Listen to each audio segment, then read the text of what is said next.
Rádio Rio de Janeiro, a emissora da Fraternidade, passa a apresentar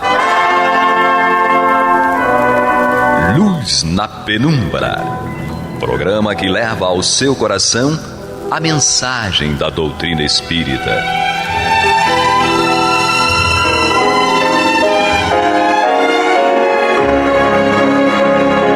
E com vocês, João Batista, para o estudo de O Livro dos Espíritos, da obra codificada por Allan Kardec. Queridos ouvintes, estamos aqui para dar sequência ao estudo do Livro dos Espíritos, na tradução de Evandro Noleto de Bezerra. Hoje, com a presença de Euzinha Angélica Lopes, né? E o nosso amigo Astênio. Oi, tudo bem? Tudo bem. Cada dia é uma página nova no livro da nossa vida. É isso aí. Bom, nós estamos estudando o capítulo 12 do terceiro livro, Perfeição Moral, e o tópico As Virtudes e os Vícios. Hoje nós vamos finalizar esse capítulo com as questões 905 e 906. E como todo o livro, e esse capítulo é muito importante, né, das questões das virtudes e dos vícios, ele nos leva a uma grande reflexão. Eu não vou perder tempo, vou entrar direto na questão. 905. Alguns autores publicaram belíssimas obras de grande moral, que auxiliam o progresso da humanidade, mas das quais eles mesmos não tiraram nenhum proveito. Ser-lhes-á levado em conta, como espíritos, o bem que suas obras hajam produzido? Interessante a questão, né? Super interessante, né? Dá margem a uma série de reflexões, né? Então, só voltando assim, para entender alguns aspectos da própria questão. Primeiro, a gente observa que Kardec conhecia certamente autores que publicaram belíssimas obras, né? E se ele diz que foram belíssimas obras é porque ele leu as obras, do contrário não saberia se elas eram belíssimas ou não. Então, alguns autores publicaram belíssimas obras de grande moral, né? De grande conteúdo moral, né? De grande valor moral, que auxiliam o progresso da humanidade, né? Que estimulam as criaturas a alterarem seu comportamento para melhor, que auxilia o progresso da humanidade, mas das quais eles mesmos, esses autores, né, não tiraram nenhum proveito. Né? Não tiraram um pouco proveito, não tiraram nenhum proveito. Então, eles escreviam, davam orientações excelentes, mas eles não seguiam as próprias orientações. E aí, concluindo a questão, né, Kardec falou, se eles há levado em conta, como espíritos, né, quando eles estiverem desencarnados, o bem que suas obras hajam produzido, é muito interessante. Né? Então, essa criatura ensinou os outros a viverem, mas essa criatura não aprendeu a viver. Então, como fica a situação desse homem, né, dessa mulher, né, quando estiver desencarnado? Deixou para trás uma obra, ou deixou obras, que auxiliaram muito a melhoria das pessoas, ou que auxiliaram a melhoria de muitas pessoas. Entretanto, eles próprios não se melhoraram. Como fica a sua situação, né, como espíritos? Né? Se lhes há levado em conta como espíritos o bem que suas obras hajam produzido? A resposta que os espíritos deram a Kardec foi o seguinte: a moral sem as ações é como semente sem o trabalho. Né? Se os espíritos estão separando moral e ações, é porque, ao que me parece, eles estão considerando moral aqui não como ações moralizadoras, mas como conceitos, né, como valores morais. Então a criatura conhecer, né, conceitos morais, né, ou ela ter valores morais, mas que ela não pratica esses valores morais, os espíritos dizem que é como a semente sem o trabalho, ou seja, absolutamente inútil. A semente sem o trabalho seria absolutamente inútil, só a semente sozinha não tem valor. Mas vamos ver como eles completaram a resposta, né? De que vos serve a semente, se não a fazeis dar frutos que vos alimentem? Não é? Então, seriam as sementes aqui que nos alimentem também pessoalmente, né? Já que nós somos detentores da semente, que ela também nos alimente pessoalmente. Não que apenas alimente os outros, né? Mas prosseguindo com a resposta. Esses homens são mais culpados, né? Então, em razão do conhecimento deles, dos valores morais deles, o grau de culpa deles é ainda maior do que daqueles que não tivessem os conhecimentos que eles têm. Então, esses homens são mais culpados porque dispunham de inteligência para compreender. Não praticando as máximas que ofereciam aos outros, renunciaram a colher os seus frutos, não é? Então, se eles tinham a intenção apenas de se tornarem conhecidos, né, apenas de se tornarem famosos ou apenas de terem ganhos financeiros, então o que eles objetivavam alcançar na Terra, eles já alcançaram na própria Terra, né? Não há que aguardar qualquer recompensa no mundo espiritual pelo bem que espalharam, quando não utilizaram esse bem para o próprio comportamento, né, para a própria conduta. A gente lembra, né, que Jesus dizia que esses já ganharam o seu galardão na própria terra, né? Então não tinham mais nada a ganhar no céu. Isso nos lembra também o apóstolo Tiago, né, quando ele falava a respeito da fé, que ele dizia o seguinte, né, porque fé, moral não são conceitos, né, que se identificam.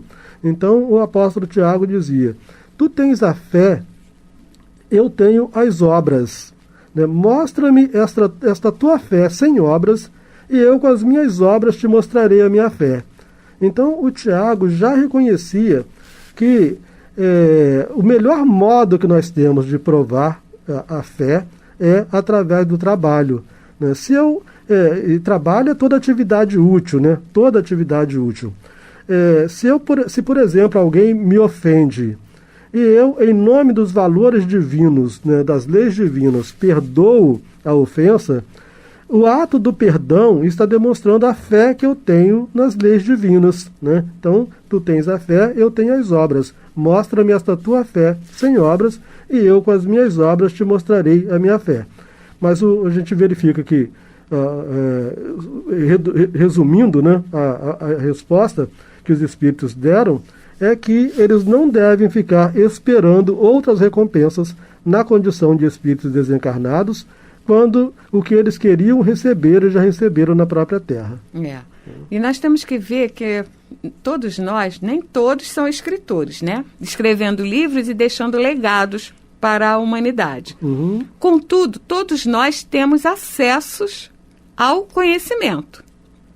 Certo? Sim. O cristão, aquele que estuda o Evangelho de Jesus, esteja ele na categoria religiosa que for, né? Não estamos aqui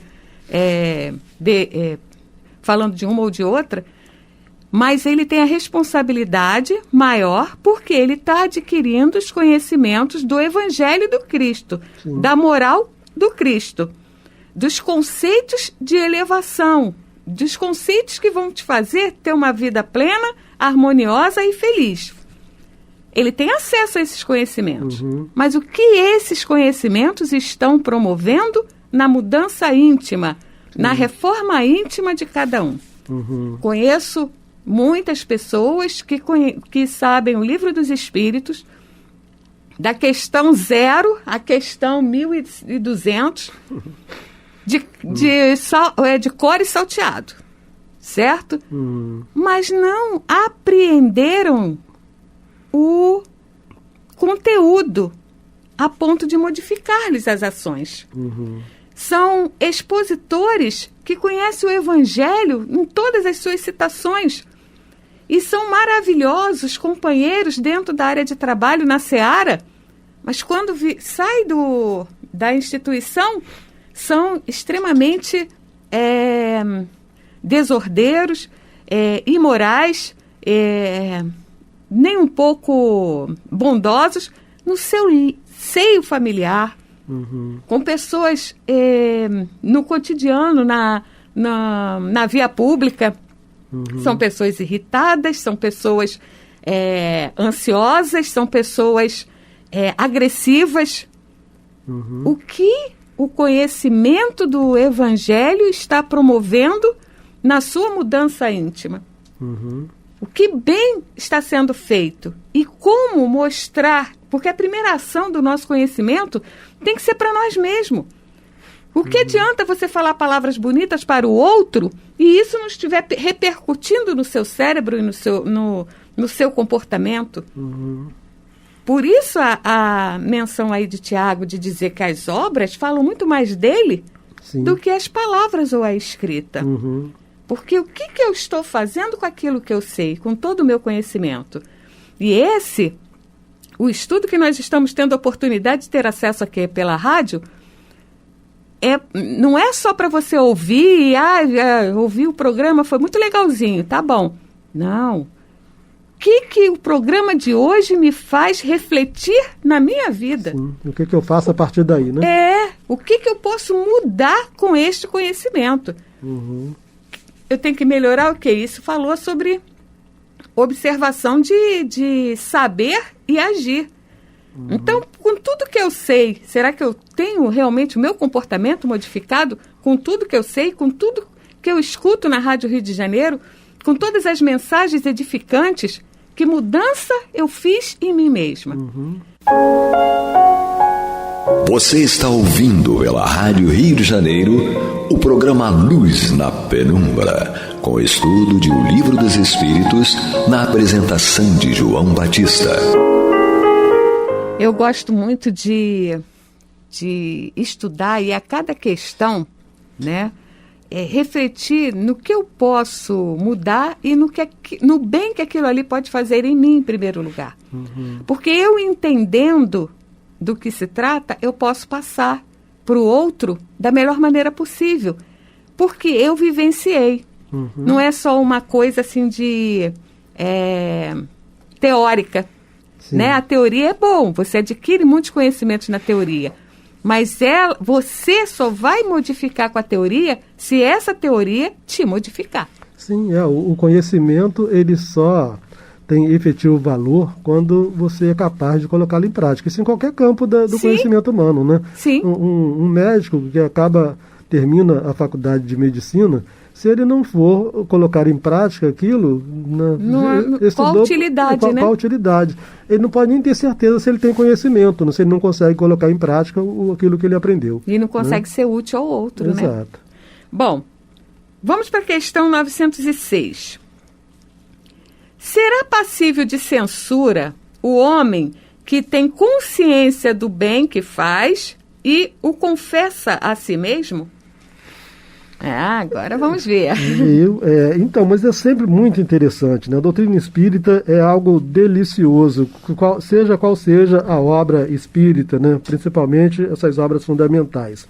Então Kardec indaga, será passível de censura, né, de crítica, o homem que tem consciência do bem que faz, né? A autoestima dele é elevada, porque ele sabe o bem que ele faz, ele reconhece a importância dele para um determinado agrupamento, seja agrupamento familiar, agrupamento social. Ele sabe que ele faz bem, ele sabe que ele é importante e ele não se gaba disso perante terceiros, mas perante ele mesmo, né, o grau de contentamento dele com ele mesmo é muito grande. Isso é passível de censura? Vejamos se não foi esta a pergunta que Kardec fez. Será passível de censura o homem que tem consciência do bem que faz e o confessa a si mesmo, né? E aí os espíritos deram uma resposta também extremamente profunda, dizendo: desde que pode ter consciência do mal, né? Desde que o homem pode ter consciência do mal que pratica, deve tê-la igualmente do bem, a fim de saber se agiu bem ou mal, né? Então, por que a criatura teria que ter consciência apenas dos defeitos dela, né? E das virtudes, ele não poder ter consciência, né? Quem é capaz de fazer uma autoanálise e verificar o que tem de defeitos para serem corrigidos, também é capaz de fazer uma autoanálise e identificar as virtudes que tem que devem ser mantidas. E os espíritos continuam a resposta dizendo o seguinte: é pesando todas as suas ações na balança da lei de Deus e, sobretudo, na da lei de justiça, amor e caridade, que poderá dizer a si mesmo se suas obras são boas ou más, aprová-las ou desaprová-las. Então, tudo que nós fazemos, tudo que nós falamos, tudo que nós pensamos, nós automaticamente devemos desenvolver o hábito de submetermos isto às leis de Deus, para verificarmos se aquilo que nós estamos falando, fazendo ou pensando, está de acordo com as leis naturais que regem o universo. E eles completam, então, a resposta dizendo: não pode, pois, ser censurado por reconhecer que triunfou dos maus pendores e que se sinta satisfeito, se sinta feliz, contanto que não se envaideça, porque então cairia em outra falta. É super lindo isso, Então a criatura deve sim ficar contente com ela mesma, Ela deve amar aquela criatura que ela olha no espelho, Quando vê que essa criatura está fazendo tudo para acertar, que desde que ela acorda de manhã até a hora que ela vai dormir, ela mesma não tem nada para censurar a ela própria, Não apenas o seu próximo não deve ter nada para censurar, mas a própria criatura não tem nada para censurar. Então não pode, pois, ser censurado por reconhecer que triunfou dos maus pendores e que se sinta satisfeito, contanto que não se envaideça, porque então cairia em outra falta. O cuidado que os espíritos, então, nos aconselham que nós tenhamos é para não nos tornarmos criaturas vaidosas, até porque a vaidade poderia fazer com que essas nossas virtudes durassem pouco tempo, porque a vaidade é um defeito grave, nós acabamos nos tornando invigilantes. Então, se nós reconhecemos os nossos valores, a nossa capacidade de superar obstáculos, de enfrentar situações difíceis, de perdoar ofensas, essa coisa toda, é natural que nós gostemos de nós mesmos, Aliás, parece que foi isso também que o Cristo disse, que nós deveríamos amar o nosso próximo como a nós mesmos, na mesma proporção em que nós nos amamos. Então foi o próprio Cristo que nos ensinou a nos amarmos, não é isso? Então, eu acho que, em síntese, seria isso, Não há qualquer erro em a criatura se auto-admirar, desde que ela não se torne vaidosa. Isso está ligado ao autoconhecimento, porque você saber discernir o mal que você está fazendo em relação ao bem que você está fazendo, então ele tem, como até a questão coloca, alusão à questão 919, que fala justamente sobre o autoconhecimento, a pesquisa que você deve fazer diária com você mesmo sobre o que você fez durante o dia, se foi passível de crítica, de repulsa, ou se foi passível de aplausos, Sim. Bom, outra coisa também que eu acho muito interessante nessa questão é a questão da felicidade.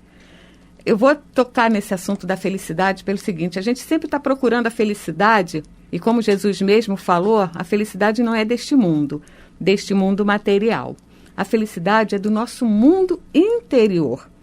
E ela está muito relacionada com realização.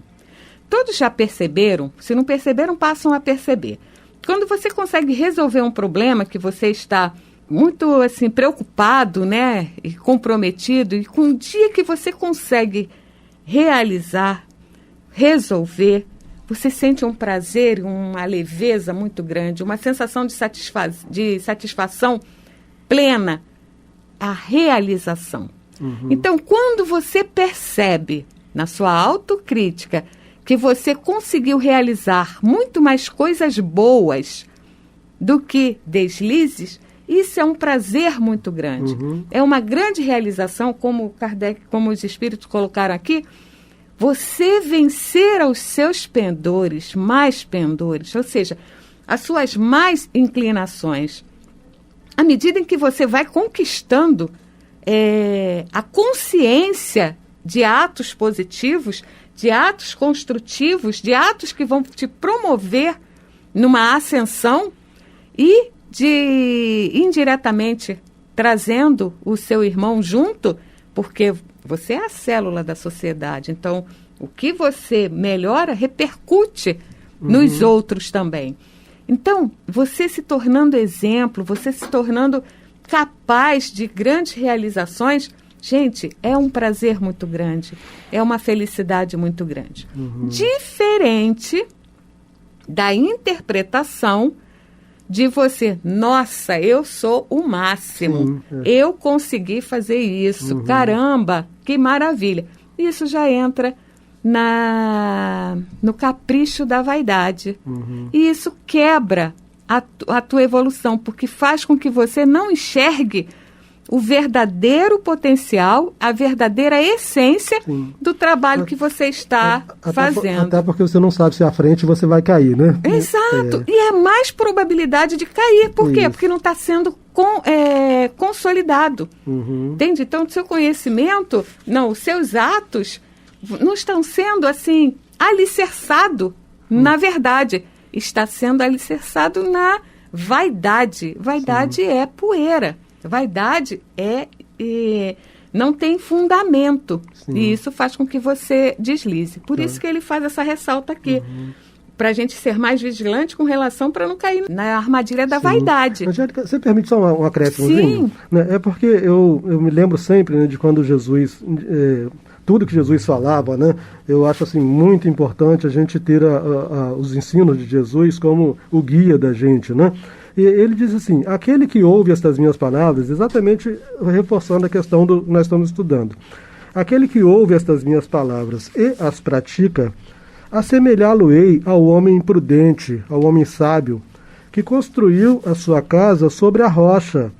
E caiu a chuva, vieram as enchentes, sopraram os ventos e bateram com violência sobre aquela casa, mas ela não caiu, pois tinha os seus alicerces na rocha. Então, esse seria o homem prudente, o homem sábio, que estuda o Evangelho e que pratica, vive de acordo com o Evangelho. Mas o outro lado da moeda também o Cristo falou. Aquele, porém, que ouve estas minhas palavras e não as pratica, assemelhá-lo-ei ao homem insensato, né, que construiu a sua casa sobre a areia, né, e que também, do mesmo modo, caiu a chuva, vieram as enchentes, sopraram os ventos, né, e foi grande o estrago, né, grande o prejuízo. Então, obviamente que o Cristo estava nos estimulando, gente, não basta ouvir o Evangelho, não basta ler o Evangelho. Exatamente. Né, é imperioso que viva o Evangelho. Né? E quando você mexe contigo mesmo, com os seus valores, o desafio é muito maior. Quando você consegue pôr em prática e vencer, gente, a alegria é imensurável. Entende? Então, que possamos com o capítulo de hoje, com o estudo de hoje, promover essa reflexão e ficar feliz com todos os atos, pequenos que seja, porque é de pequenininho que a gente começa. Não vamos esperar grandes realizações, mas vamos esperar, vamos buscar aquelas pequenas realizações que a gente já tem, já consegue fazer no dia a dia, porque elas somadas vai dar um volume muito maior do que aquela grandona que a gente quer que faz um dia só, né? Alcançar. Exatamente. Agradeço a atenção e a presença de todos nesse estudo. Que Jesus possa sempre abençoar o nosso projeto de estudo, de expansão da doutrina, de divulgação, e que a gente possa interiorizar cada vez mais tudo que está sendo dito, tudo que a gente lê, tudo que a gente escuta, promovendo pequenas mudanças em nós mesmos. De degrauzinho em degrauzinho, nós vamos conseguir chegar lá no topo. E quando olharmos para trás, vamos ver, nossa, eu consegui, graças a Deus. Graças a Deus. Você está ouvindo o programa Luz na Penumbra.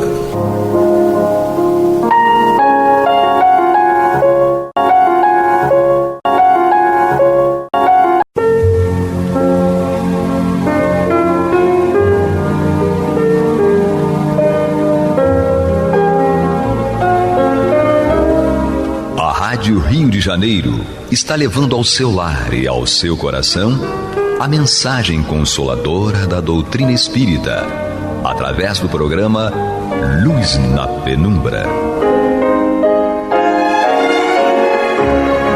E agora com vocês, Antônio de Pádua Barbosa e Marta Batista. Olá, meus amigos. Estamos aqui mais uma vez para estudarmos o Evangelho segundo o Espiritismo de Allan Kardec.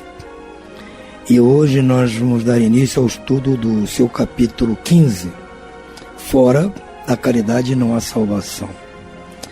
E para tratar deste assunto mais diretamente, está aqui conosco Marta Batista e na técnica o nosso amigo Cláudio. Então, como sei que aqui tem muito assunto, eu vou passar logo a palavra a Marta para que ela dê início ao seu comentário. Olá, Marta, tudo bem? Olá, Antônio, tudo bem? Vamos então falar, né, de que o espírito precisa para ser salvo, né? É importante que a gente veja essa questão, uma questão que Kardec tratou da caridade, né? Inclusive colocou o título do capítulo dessa forma, e é preciso que a gente entenda o que é necessário, de que forma essa caridade, a gente vai entender o porquê dos capítulos anteriores, né? Que mostravam para nós de que maneira nós temos que fazer a caridade, como ela realmente se concretiza, enfim. Então, o objetivo, né, desse capítulo é justamente o de nós nos esclarecermos sobre esse principal meio ensinado por Jesus para obtermos a salvação ou a libertação do espírito, né? E sobre como vivenciar esse ensinamento no nosso dia a dia, que aí é que reside a questão maior, né? O nosso dia a dia, como nós aplicarmos os ensinamentos do Cristo, as leis divinas, no nosso cotidiano. Então, vamos ler aqui as citações, são várias citações, para que a gente entenda aonde Jesus queria chegar e nos mostrar. Ora, quando o Filho do Homem vier em sua majestade, acompanhado de todos os anjos, sentar-se-á no trono de sua glória. E estando todas as nações reunidas diante dele, separará umas das outras, como o pastor separa as ovelhas dos bodes. E ele colocará as ovelhas à sua direita e os bodes à sua esquerda. Então o rei dirá àqueles que estiveram à sua direita: Vinde vós que fostes abençoados por meu Pai, tomai posse do reino que vos foi preparado desde o começo do mundo, porquanto eu tive fome, me destes de comer. Tive sede e me destes de beber. Tive necessidade de teto e me hospedastes. Estive nu e me vestistes. Estive doente e me haveis visitado. Estive preso e me foste ver. Então os justos lhe perguntarão: Senhor, quando foi que nós te vimos com fome e te demos de comer? Ou com sede e te demos de beber? Quando foi que te vimos sem teto e te abrigamos? Sem roupas e te vestimos? Ou enfermo, ou no cárcere, e te fomos visitar? E o rei lhes responderá: Em verdade vos digo, todas as vezes que fizestes isso a um destes meus irmãos mais humildes, foi a mim que o fizestes. Em seguida, ele dirá àqueles que estão à sua esquerda: Afastai-vos de mim, malditos, ide para o fogo eterno, que foi preparado para o diabo e seus anjos. Pois tive fome e não me destes de comer. Tive sede e não me destes de beber. Tive necessidade de abrigo e não me agasalhastes. Estive sem roupas e não me vestistes. Estive doente na prisão e não me fostes visitar. Então eles lhes responderão: Senhor, Quando foi que nós te vimos com fome e com sede, sem abrigo ou sem roupas, doente ou na prisão, e deixamos de te assistir? E ele lhes dirá: em verdade vos digo, todas as vezes que deixastes de dar assistência a um destes mais humildes, foi a mim que deixastes de ajudar. E estes últimos irão para o suplício eterno, e os justos para a vida eterna. Isso está em Mateus, capítulo 25, versículos 31 a 46. Então, o que nós vamos retirar dessa citação, dessa passagem, né? Qual é o fato a que Jesus se referia, fazia referência no início do texto? Justamente a época em que a Terra deixar de ser um mundo de provas e expiações. É justamente a essa referência que ele quer nos mostrar e quer apontar esse momento, que vai ser o momento em que a Terra não será mais de provas e expiações, e sim um planeta de regeneração. Portanto, logicamente, não será mais inferior e vai ser um mundo melhor, né? Um mundo melhor no qual o egoísmo e o mal não serão mais a tônica. Nessa oportunidade, os maus serão afastados para mundos inferiores. E, logicamente, a gente entende, né? Mundos inferiores aí não é que eles vão sair da Terra e vão retrogradar indo para mundos primitivos. É sempre bom a gente lembrar. Não existe retrogradação. Então, o espírito não conseguiu acompanhar a evolução do planeta Terra, que é um planeta de expiações e de provas. Ele vai, sim, vai para um planeta de expiações e provas no seu início.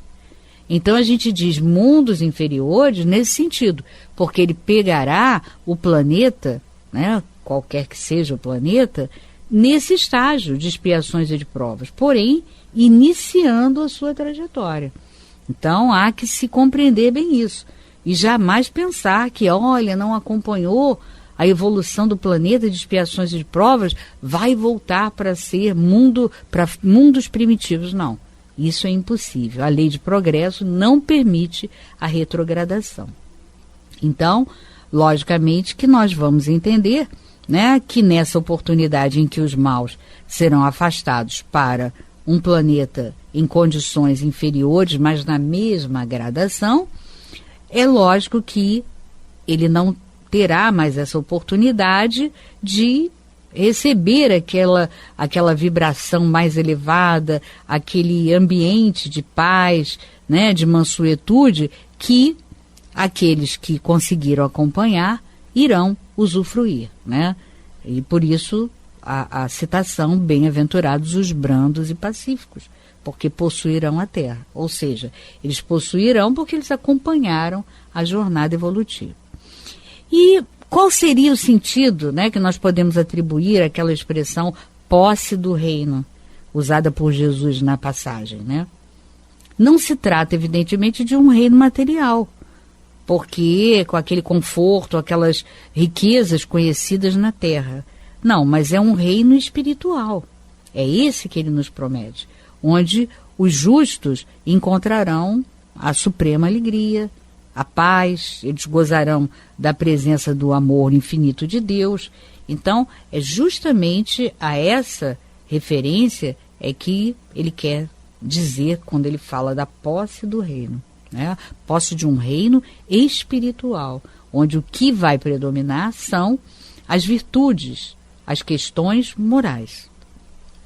E, logicamente, para Jesus se fazer entender, ele usava sempre imagens, né, figuras de linguagem, porque os homens que o ouviam naquela época eram espíritos de pouco avanço, de pouco progresso. Então, eles eram incapazes de compreender questões puramente espirituais. Então, por isso, sempre que se há parábolas, quando nós encontramos os ensinamentos do Cristo, ele está sempre prometendo coisas que aparentemente são materiais, mas não são, a gente sabe que não são. Mas era necessário que tivessem essa aparência para que na época os espíritos encarnados pudessem compreender. E nós vamos nos perguntar, né, o que os justos fizeram para merecer o reino prometido?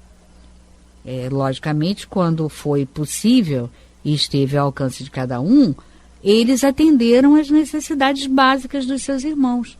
Quer dizer, entra aí o entendimento do título do capítulo, né, que fora da caridade não há salvação. Então foi essa via utilizada pelos espíritos, e serão utilizadas pelos espíritos, e que Jesus nos orienta para que nós possamos alcançar esse momento de usufruir a terra como um reino de paz, um reino de tranquilidade, né? O bem no qual o bem vai predominar em detrimento do mal. Então, logicamente que é isso que os justos fizeram por merecer, quer dizer, eles fizeram a caridade. E Jesus cita todas as caridades, né, possíveis.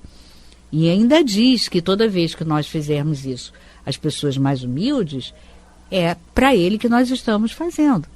Então, estaremos realizando a caridade, a via pela qual nós atingiremos o patamar de um momento em que o planeta sairá da condição de expiações e de provas para um mundo de regeneração, onde nós, então, vamos ter um clima, né? Uma ambiência de paz, uma ambiência de justiça, uma ambiência de amor, né? Predominando sempre nas decisões. E Jesus considera a boa ação praticada em favor dos necessitados? Claro que considera, né? Tanto é que ele recomenda que nós façamos, né? E ele exemplifica, que ele diz, né? Quando você vestir alguém que esteja necessitado, quando você abrigar alguém, quando você for visitar alguém que está preso ou que está no hospital, ele nos diz que tudo isso seria uma forma de atingir a posse desse reino. E geralmente esses mais esquecidos, que estão em condições inferiores, esses com certeza não recebem praticamente nada, porque nós ainda temos uma forma, né, de governar o mundo e as sociedades muito voltada para o material. Então, com certeza, aqueles que são maioria e que têm dificuldade, têm menos condições, eles são meio que esquecidos, né? A gente vê isso, as leis não são feitas, as leis humanas não são feitas nunca para beneficiar de uma forma intensa, como nós gostaríamos, para nos sentirmos confortáveis, né? Não beneficiam aqueles mais pobres, aqueles mais carentes. Então, toda vez que você fizer um bem ao próximo, e sobretudo aqueles que mais necessitam, logicamente você estará agradando a Deus, né? E agradando, consequentemente, a Jesus. E como seria, né, essa forma, essa via de caridade no nosso dia a dia, na nossa vida diária, né, para atender esses ensinamentos que Jesus nos oferece aqui, que nós lemos em Mateus? Nós devemos entender que sempre deveremos estender as mãos em auxílio dos nossos irmãos que estão carentes, que estão necessitados, alimentando, vestindo, abrigando, curando-os, confortando-os. E, logicamente, começa aqui a ideia de que não é só a questão material, né? Da comida, da roupa, é também a questão moral, quando você oferece uma caridade que está mais voltada para atender às necessidades espirituais. Quando você conforta uma pessoa, quando você consola alguém que está muito triste, está desesperado por ter perdido um ente querido. Então, são as questões que visam atender o material, mas também aquelas que visam atender a parte emocional, né? E o que isso, logicamente, vem à tona, né? Fica uma pergunta para nós. O que ocorreria a quem não pratica a caridade? Ele vai reencarnar em situação de miséria e de abandono para aprender justamente o divino valor da caridade.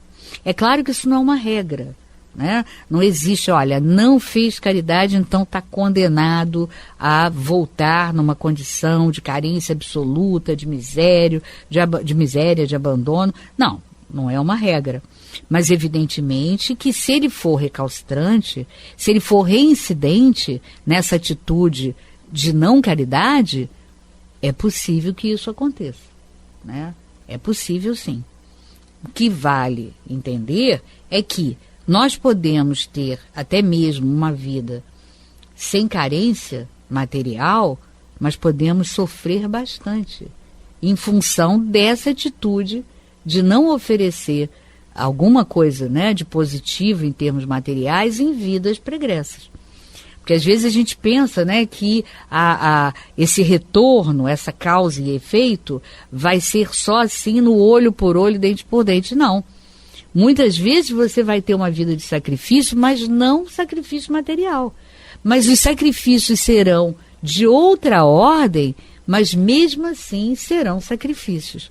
E vai fazer com que você reflita. Porque o objetivo não é punir. O objetivo é pedagógico. É fazer com que você aprenda que alguém que está necessitado, ela não é motivo de escárnio, ela não é motivo de você considerá-la inferior, que ela realmente, olha, tá vendo? Essa pessoa, sabe, não tem nada, então é porque essa pessoa não tem virtudes. Não, nada disso. Se ela tem dificuldade, mais um motivo para você valorizá-la e você atendê-la dentro daquilo que você puder.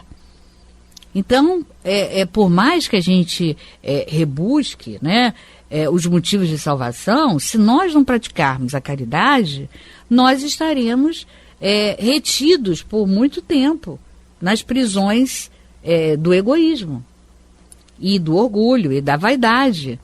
E a moral do Cristo, do Jesus, ela se resume na caridade e na humildade. Quer dizer, as duas virtudes contrárias ao egoísmo e ao orgulho. Então, é preciso que a gente entenda, né, que quando ele fala, né, do fogo eterno, que é aquele que não seguir, não atender aquele roteiro que Jesus propôs, né, de vestir aquele que necessita, de visitar o enfermo, aquele que está no cárcere, enfim. É justamente, se nós não atendermos esse roteiro, com certeza, de forma reincidente, muitas encarnações seguidas desta forma, com certeza nós vamos ter bastante dificuldades. E, lógico, né, não é um erro, aquele erro pontual, e sim vidas e vidas, existências em cima de existências, reincidindo no erro. Quer dizer, a pessoa não se permite abrir o coração e nem se tornar uma pessoa mais sensível. Ela permanece naquela frieza e aquela insensibilidade. Ela não tenta usar a empatia e se colocar no lugar do próximo, no lugar do outro, e perceber e refletir, olha, você gostaria de estar nessa condição?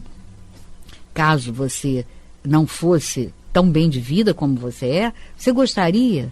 Aquilo é agradável? Se você usar da empatia, ou seja, se colocar no lugar do outro, você percebe logo como aquilo é difícil. E, logicamente, você vai instintivamente, mesmo que não seja religioso, que nunca tenha lido nada acerca disso, seja no livro que for, você vai perceber, pela sensibilidade, você vai perceber que você deve estender a mão para aquele que está precisando, porque é difícil, é duro você necessitar, né, de todas aquelas coisas, daquele roteiro incrível que Jesus nos fala e nos oferece. Então, com certeza, se reincidentemente você permanecer estacionário, né, naquela indisciplina e naquela insensibilidade, sem dúvida, em algum momento, você vai ter que passar por aquela dificuldade, não como uma punição, não porque Deus esteja te punindo, mas porque Ele quer que você aprenda. Porque Ele quer que o mundo seja melhor. E para o mundo ser melhor, todos deverão fazer o bem. E aí, lógico, se o mundo está num momento, né, de transição, de sair de um estágio bastante material, como é o de expiações e de provas, para o estágio de regeneração, claro que esse fogo eterno que ele fala nas citações é justamente você continuar reencarnando em mundos bastante atrasados, né, que parece dar a impressão de ser um fogo eterno, né, que queima eternamente, porque, logicamente, o tempo, né, vai ter aí mostrar, né, vai dar a sensação de que ele não passa. Por quê? Aquilo é desagradável e ele vai demorar a passar, né, proporcionalmente ao grau da tua recalcitrância e ao grau da tua insensibilidade. Está lá no livro Céu e Inferno, quando ele fala do Código Penal da Vida Futura. Então, é isso que nós precisamos prestar atenção, e Jesus nos mostrou o caminho, o roteiro, a via de salvação ou de libertação. Não é mesmo, Antônio? Sem dúvida, Marta. Às vezes pode parecer uma coisa difícil entender as mensagens do Cristo, né? Mas ele está usando uma lógica muito clara aqui, no meu ponto de vista, para nos mostrar que o que define a sua presença ou não como beneficiário da salvação é a sua relação com o próximo. Não são outras coisas que eventualmente você venha a fazer. E é natural que nós não saibamos exatamente quem é o próximo, como vamos ver na outra passagem descrita pelo Cristo. É muito comum, nós não somos ainda sábios, nós temos dificuldade, e para isso Jesus veio.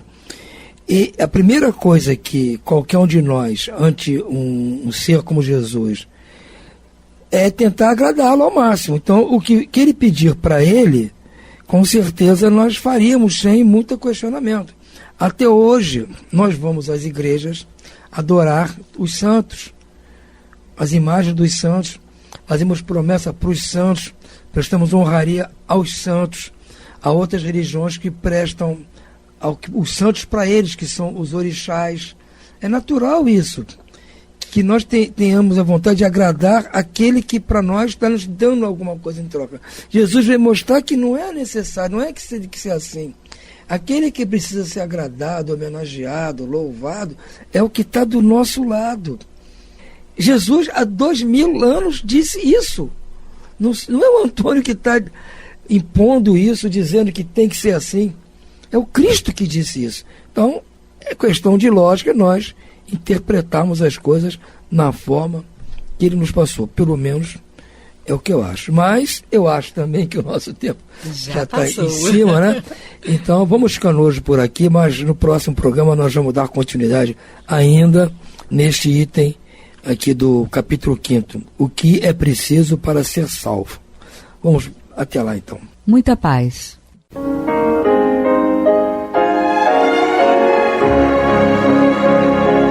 E vamos ouvir agora a prece de encerramento de nosso programa, na voz de Geraldo de Aquino. Jesus, dá-nos coragem para a luta, piedade para os insultos e misericórdia para as injustiças e ingratidões. Limpa nossa alma de inveja e ambições mesquinhas, de ódio e de vingança o nosso caminho. Que assim seja.